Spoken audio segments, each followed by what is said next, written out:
I chose to do Steve Jobs and his comparison with Noah. He's a modern day Noah. His knowledge and his unrelenting passion drove him to be a visionary.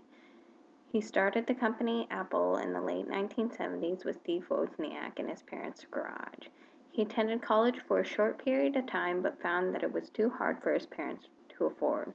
So for the next 18 months, he dropped in and out of creative courses, and this would be where he would find his passion. He dropped into a calligraphy class, and this forever changed Typeface forever. This also helped him to find spiritual guidance. He would get his free meals from the Hare Krishna temple. He, then the company Apple was formed, and they ended up naming the company Apple after Steve Jobs and Steve Wozniak's passion of picking apples in the summer. Over this time, he did have a mentor named Robert Friedland, who he met in college and ended up being the, his guidance. He would bring him out of his shell and become this charismatic Steve Jobs that people grew to love. In 1985, after Apple had established itself in the market, the board of Apple staged a coup and they wanted Steve Jobs to resign. And this was his darkest fear. But this ended up being one of the best things that ever happened to him.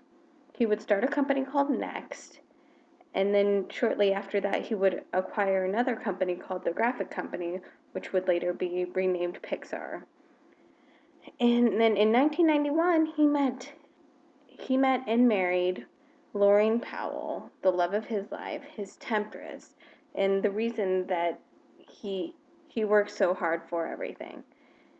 And then in 1998, after Apple had seen some struggles, they asked for Steve to come back. So Apple bought Next, and he came back and he became the interim CEO.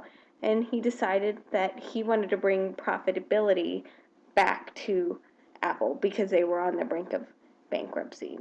So they would start with simple things like iTunes and the iPod, and then bring in things like the iPhone, which was brought in 2007. And then towards the end of his journey as a hero, um, he returned home in August of 2011. He resigned due to rising health concerns, and in October he passed away due to a long fought battle with cancer. And everybody loved Steve, and this was just